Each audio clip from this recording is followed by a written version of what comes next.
Friends, GSTR 1 से संबंधित इस समय सबसे ज्यादा समस्याएं आ रही हैं। जीएसटीआर 1 जब फाइल करने जाते हैं तो सबसे पहली बात तो ये है कि ये बहुत स्लो चल रहा है, बहुत ज्यादा स्लो चल रहा है, जिसकी वजह से जीएसटीआर 1 फाइल नहीं हो पा रहे हैं। बहुत सारे रिटर्न्स जो जीएसटीआर 1 फाइल हो रहे हैं उसमें एरर शो कर रहा है, एरर आ रही है। और इसके अलावा हम बात करेंगे ड्यू डेट एक्सटेंशन की कि क्या इसकी जीएसटीआर 1 की ड्यू डेट जो है अब वो क्या है। और इसके साथ साथ हम बात करेंगे जीएसटीआर 1 में जो सबसे नया एक पेचीदा समय आया है, 6% जीएसटी रेट का कॉलम नहीं है, इसके विषय में बात करेंगे। तो सबसे पहले हम ये देखते हैं कि जो जीएसटीआर 1 आज की डेट में फाइल किए जा रहे हैं उनमें बहुत सारी प्रॉब्लम्स क्रिएट हो रही हैं। और अगर हम इस पे बात करें तो सबसे बड़ी बात यह है कि जीएसटीएफ पोर्टल जो है वो आजकल जुगाड़ टेक्नोलॉजी पे चल रहा है। मैं ऐसा क्यों कह रहा हूं, उसका कारण यह है कि हमारे पास आज की डेट में जब रिटर्न फाइल करने जाते हैं तो 6% जीएसटी का कॉलम होना चाहिए। हमें 6% जीएसटी के कॉलम में अपना टैक्स भरना है, लेकिन वहां पर कोई भी इसका कॉलम नहीं आ रहा है। अब बहुत सारे लोग परेशान हैं कि इसके लिए हमें करना क्या है। देखिए, सबसे बड़ी बात यह है कि कुछ लोगों के जो कमेंट्स आए हैं, जिन लोगों ने पूछा भी है कि उन लोगों ने किया क्या है, 1% और 5%, 1% के कॉलम में अमाउंट भर दी है और 5% के कॉलम में अमाउंट भर दी है और इसको कर दिया 5 और 1 6%। इस तरह से किया हुआ है। कुछ लोगों ने क्या किया है कि 5% वाले कॉलम में ही 6% का अमाउंट फिल कर दिया है। देखिए, हमें करना क्या है और एडवाइजरी क्या जारी हुई है और हम कर क्या रहे हैं, ये सब समस्या इसलिए प्रकट हो रही है कि जीएसटी पोर्टल ठीक से काम नहीं कर रहा है और वो जो भी एडवाइजरी जारी करता है इतनी देर से जारी करता है कि तब तक हम बहुत सारी गलतियां कर चुके होते हैं। जैसा कि आपने जीएसटीआर 4 में भी देखा था कि इस तरह की बहुत सारी गलतियां आपके द्वारा हो गई हैं जिनका निदान अभी तक नहीं हो पाया है। तो देखिए, सबसे पहले हम बात करेंगे कि जीएसटी पोर्टल पर आकर के हमें करना क्या है। देखिए, करना यह है कि चाहे B2B हो और चाहे B2C हो। अभी हम B2B की बात करते हैं कि इसमें हमें करना क्या है। यहां पर आकर के देखिए, जैसा कि आप देख पा रहे हैं कि यहाँ पर कॉलम रेट के कॉलम दिए हुए हैं, रेट परसेंटेज के, कि हमें कहां पर फिल करना है। कुछ लोगों ने गलती अभी तक क्या की, 1% में फिल कर दिया है और यहां पर आकर के 5% में फिल कर दिया है और इस तरह से उसको 6% बनाया है। लेकिन जो एडवाइजरी जारी हुई है उसमें ये बताया गया है कि आपको ये जो 5% का कॉलम है इसी में आपको अपना अमाउंट भरना है। देखिए, ये किनके लिए है, खास तौर से ये प्रॉब्लम तब आई जब ईंट भट्ठा वालों को कंपोजिशन स्कीम से हटा करके उनको लेकर के आया गया रेगुलर स्कीम में। किसमें लेकर के आए हैं, रेगुलर स्कीम में। जब उनको हम रेगुलर स्कीम में लेकर के आए हैं तो उनके ऊपर टैक्स की लायबिलिटी आ गई 6% और यहां पर कॉलम है नहीं, यहां पर कॉलम केवल 5% का है। तो उन्हीं लोगों को ये ध्यान देना है कि जो अपनी लायबिलिटी है, यानी जिस अमाउंट पर हमें टैक्स पे करना हो यहां पर भरना है। मान लीजिए हमारी सेल आ रही है 1000 रुपए, तो हमें यहां पर 1000 रुपए फिल करना है और यहां पर देखिए ऑटोमेटिक इसने कंप्यूट कर लिया 50 रुपीज। ठीक है, तो इसको हमें 50 रुपीज की जगह क्या कर लेना है, ठीक है ना। अगर आईजीएसटी है तो हमें कर कितना लेना है, 60 रुपीज।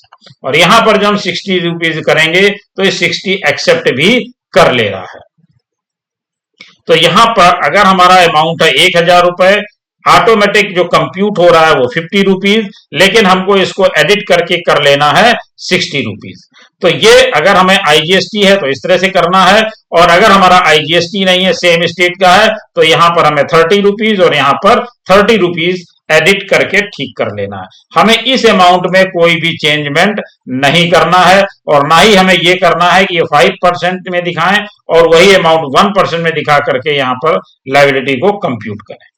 जिन लोगों ने कर लिया है वो आगे इसको एडिट कर लें और एडिट करके ठीक कर सकते हैं। लेकिन जो गवर्नमेंट की एडवाइजरी है उस एडवाइजरी में हमें यही बताया गया है कि हमें 5% की जो टैक्स लायबिलिटी है वहां पर हमें अमाउंट जो हमारे सेल अमाउंट है जो टर्नओवर है वही फिल करना है, केवल हमें एडिट करना है तो इस अमाउंट को एडिट करना है और उस अमाउंट को एडिट करने के बाद हमको उसको ठीक कर लेना है। तो मेरा ख्याल है अब आपको ये समझ में आ गया होगा कि आपको करना क्या है। यहां पर जो आपका अमाउंट 5% और 6% का है तो 5% वाले कॉलम में जाएंगे और वहां पर जो हमारा अमाउंट है उसको एज इट इज रखेंगे, यानी अगर हमारा सेल अमाउंट है 1000 रुपीज तो यही रहेगा। ऑटो कंप्यूट होगा 50 रुपीज। इसको हमें एडिट करना है, किसको एडिट करना है, इस 50 रुपीज को एडिट करना है और यहां पर इसको एडिट करके यहां पर कर देना है 60 रुपीज। अगर हमारा CGST और SGST है तो हमें 30 और प्लस 30 कर देना है। इस अमाउंट को हमें कहीं भी चेंज नहीं करना है, जो हमारा सेल अमाउंट है वो एज इट इज रहेगा। अब बात आती है जिनका एरर शो हो रहा है या पोर्टल बहुत स्लो हो रहा है जिसकी वजह से वो GSTR1 फाइल नहीं कर पा रहे हैं।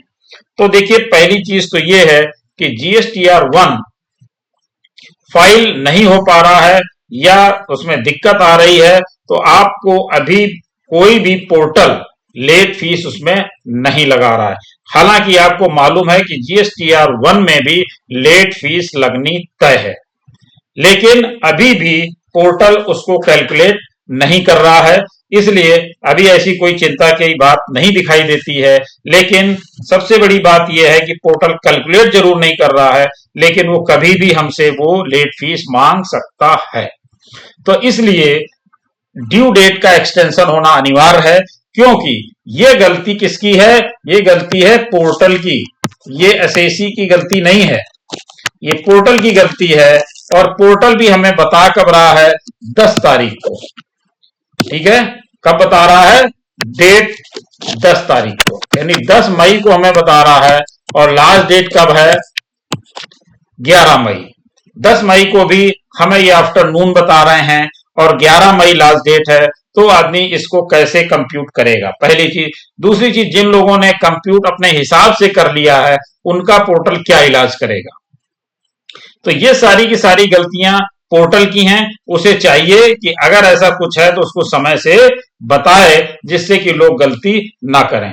क्योंकि जो लोग अभी भी नहीं फाइल कर पा रहे हैं उनके लिए सबसे बड़ी दिक्कत क्या है, ठीक है पोर्टल अभी लेट फीस नहीं कैलकुलेट कर रहा है, लेकिन जो सामने वाला है, जो हमारा सब परचेजर है, उसको, जिसको हम गुड सप्लाई कर रहे हैं, उसको ITC कैसे मिलेगी अगर हम अपना रिटर्न टाइम से फाइल नहीं कर पा रहे हैं। तो इन समस्याओं को देखते हुए अभी जो मेरा अपना विचार है, जो मेरी अपनी सलाह है, वो ये है कि जो एडवाइजरी कह रही है कि पोर्टल पे आप 50 रुपीज को एडिट करके 60 रुपीज कर लीजिए, तो वही करें, अपना कोई भी दिमाग उसमें न लगाएं, क्योंकि GSTR4 में हम इस तरह की समस्या का सामना कर चुके हैं और हमसे दोबारा टैक्स मांगा जा रहा है, उसका भी अभी कोई सोल्यूशन नहीं निकला है। Thank you.